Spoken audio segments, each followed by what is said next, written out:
नमस्कार। मैं doctor Gajendra Singh, SPC government college Ajmer. आज हम बीएससी पार्ट थर्ड के फिजिकल केमिस्ट्री के चैप्टर केमिकल काइनेटिक में rate law and specific reaction rate की स्टडी करेंगे।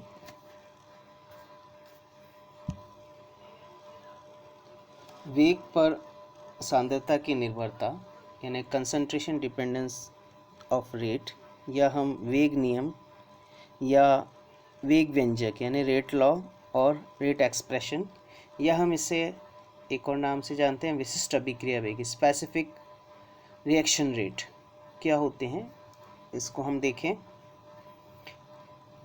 द्रव्य अनुपातिक क्रिया नियम क्या कहता है कि किसी निश्चित ताप पर अभिक्रिया का वेग क्रियाकारकों की सांद्रता के गुणनफल के समानुपाती होता है। अर्थात अगर हम कोई रिएक्शन देखें A इक्वल टू बी, यानी A क्रियाकारक उत्पाद B में बदल रहा है, तो किसी क्षण A की सांद्रता क्या होगी, Ca। तो द्रव्य अनुपातिक क्रिया नियम अनुसार इस अभिक्रिया का वेग जो है क्रियाकारक की सांद्रता के समानुपाती है, यानी dx/dt प्रोपोर्शनल टू Ca। अगर हम प्रोपोर्शनल साइन हटाते हैं तो एक प्रोपोर्शनैलिटी कांस्टेंट लगाते हैं k, यानी dx/dt equal to k Ca।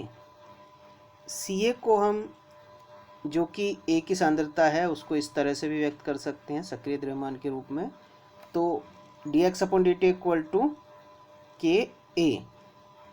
यहाँ k एक प्रोपोर्शनैलिटी कांस्टेंट है, एक समानुपातिक स्थिरांक है जो पदार्थ की प्रकृति तथा ताप पर निर्भर करता है।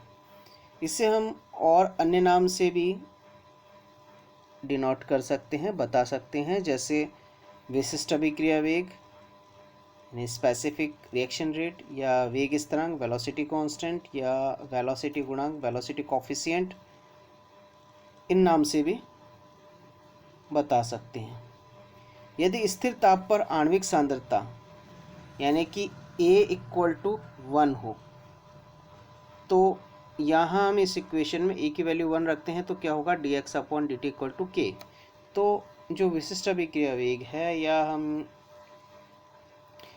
जो प्रोपोर्शनलिटी कांस्टेंट है k, या स्पेसिफिक रेट कांस्टेंट है, इसको हम किस तरह से परिभाषित कर सकते हैं कि जब किसी अभिक्रिया में क्रियाकारक की सांद्रता 1 हो तो अभिक्रिया का वेग विशिष्ट अभिक्रिया वेग यानी स्पेसिफिक रिएक्शन रेट या वेलोसिटी कांस्टेंट या वेलोसिटी कोफिशिएंट कहलाता है। अब यदि अभिक्रिया में एक से अधिकारक भाग लेते हैं, अभी हमने जो रिएक्शन देखी उसमें एक ही अभिकारक भाग ले रहा था, एक किसमें परिवर्तित होता है, बी में। यदि एक से अधिक अभिकारक है, जैसे ए के ए मोल हैं, बी के बी मोल और सी के सी मोल, ये तीनों अभिक्रिया करके उत्पाद बनाते हैं, तो उसके लिए अभिक्रिया वेग क्या होगा, अभिक्रिया वेग होगा dx/dt प्रोपोर्शनल टू सी ए की पावर ए इंटू बी सी बी की पावर बी इंटू सी सी की पावर सी। यानी सी ए जो ए के ए मोल हैं उनकी हम कंसंट्रेशन के ऊपर पावर लगा देते हैं, इसी तरह बी के जितने मोल हैं उनकी हम बी की कंसंट्रेशन पर पावर लगा देंगे, इसी तरह से सी के जितने मोल हैं उसकी हम सी की कंसंट्रेशन के ऊपर पावर लगा देते हैं। तो हम क्या कह सकते हैं, dx/dt प्रोपोर्शनल टू ए की पावर ए इंटू बी की पावर बी इंटू सी की पावर सी। प्रोपोर्शनलिटी कांस्टेंट लगा देंगे ना, प्रोपोर्शनल हटाने के लिए प्रोपोर्शनलिटी कांस्टेंट लगे ना, dx/dt इक्वल टू क्या हो गया, k ए की पावर ए इंटू बी की पावर बी इंटू सी की पावर सी।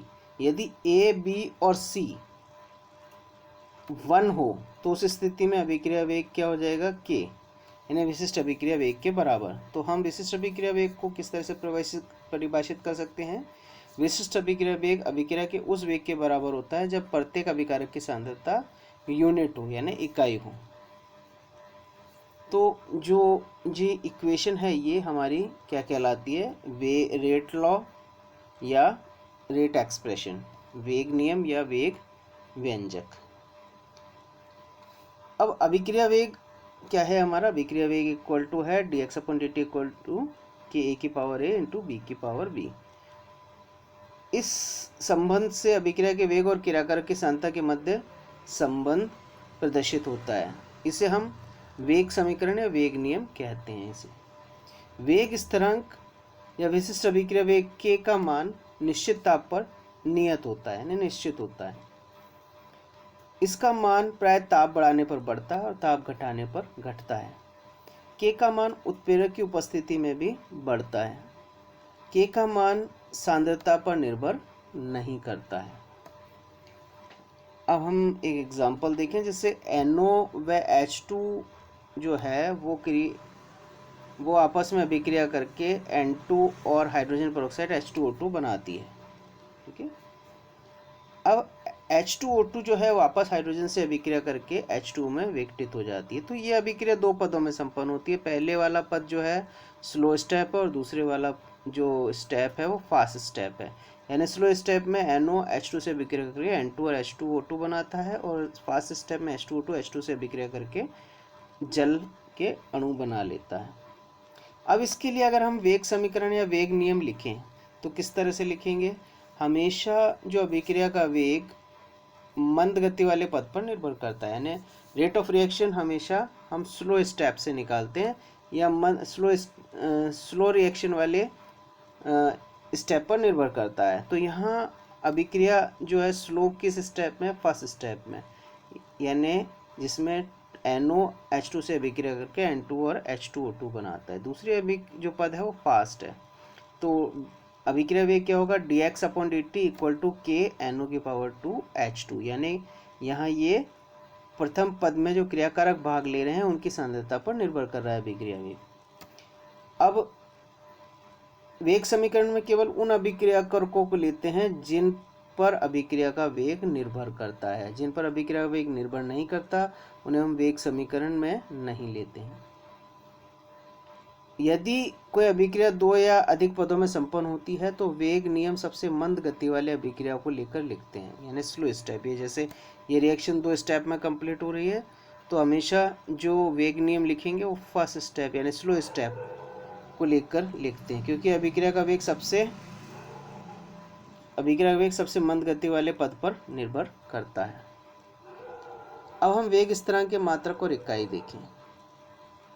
अभिक्रिया वेग R इक्वल टू हमारा होता है सांद्रता अपॉन समय। सांद्रता को हम किस में मापते हैं, मोल पर लीटर में, और समय को सेकंड में। तो इन सांद्रता और समय के हम यूनिट रख दें तो R इक्वल टू क्या होगा, मोल पर लीटर पर सेकंड, या हम ये कह सकते हैं mole litre inverse second inverse. ये R की SI में यूनिट है।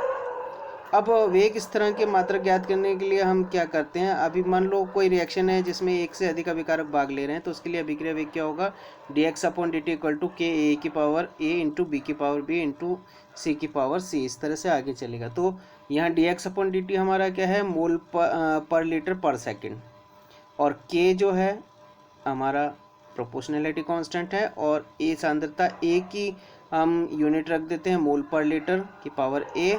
इस तरह से b की यूनिट रख देते हैं मोल पर लीटर की पावर b, और अगर c होगा तो मोल पर लीटर की पावर c। इस तरह से आगे लिखते चलेंगे। या हम ये कह सकते हैं कि इसको हम इधर शिफ्ट करें तो क्या हो जाएगा, k इक्वल टू, ये तो हो गया मोल पर लीटर, ठीक है, यानी k इक्वल टू, ये तो हो गया मोल पर लीटर यानी ये वाला, और ये जो है मोल पर लीटर की पावर a इंटू मोल पर लीटर की पावर b इंटू मोल पर लीटर की पावर c, ये हो जाएगा। तो इसको हम घातांक नियम से क्या कर लेंगे, मोल पर लीटर की power a plus b plus c। ठीक है, तो अगर हम k निकालें तो k क्या हो जाएगा, मोल पर लीटर इंटू लीटर पर मोल a की power a plus B plus C. a plus B plus C को हम n से रिप्रेजेंट कर दें तो k इक्वल टू क्या हो जाएगा, मोल पर लीटर इंटू लीटर पर मोल की power n into second inverse. या हम इसको भी रिवर्स कर दें तो लीटर अपॉन मोल इनवर्स हो जाएगा, तब उस स्थिति में k इक्वल टू क्या होगा, k इक्वल टू लीटर पर मोल n-1 सेकेंड इनवर्स हो जाएगा। तो यहाँ n जो है अभिक्रिया की कोटि है। इस समीकरण में n की वैल्यू रखकर किसी भी अभिक्रिया के लिए यानी किसी भी कोटि की अभिक्रिया के लिए यूनिट निकाल सकते हैं। जैसे हम लें फर्स्ट ऑर्डर के लिए लें, फर्स्ट ऑर्डर के लिए k की यूनिट क्या होगी, k होता है k इक्वल टू हमने अभी निकाला मोल पर लीटर n-1 सेकेंड इनवर्स। तो यहाँ n की वैल्यू हमने 1 रख दी, तो k1 इक्वल टू क्या हो गया, लीटर पर मोल की पावर 0 हो गई, 1-1 0 सेकेंड इनवर्स। लीटर पर मोल की पावर 0 है तो इसको हम 1 मानते हैं। तो k की प्रथम कोटि की अभिक्रिया के लिए k1 k का मान यानी k1 क्या होगा, सेकेंड इनवर्स। इसी तरह से सेकेंड ऑर्डर के लिए हम n का मान 2 रख दें तो क्या होगा, k2 इक्वल टू लीटर पर मोल 2-1 सेकेंड इनवर्स।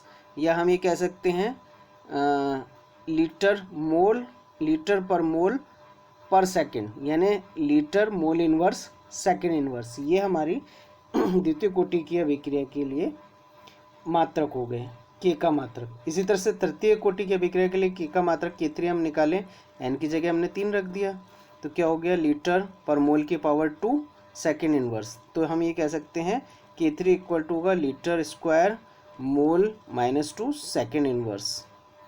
इसी तरह से जीरो ऑर्डर के लिए यानी जीरो ऑर्डर के लिए अगर हम n की जगह 0 रख दें तो क्या हो जाएगा, k0 इक्वल टू लीटर पर मोल की पावर -1 सेकेंड इनवर्स। तो हम ये कह सकते हैं k0 यानी शून्य कोटि की अभिक्रिया के लिए वेग स्थिरांक के मात्रक क्या होंगे, mole litre inverse second inverse.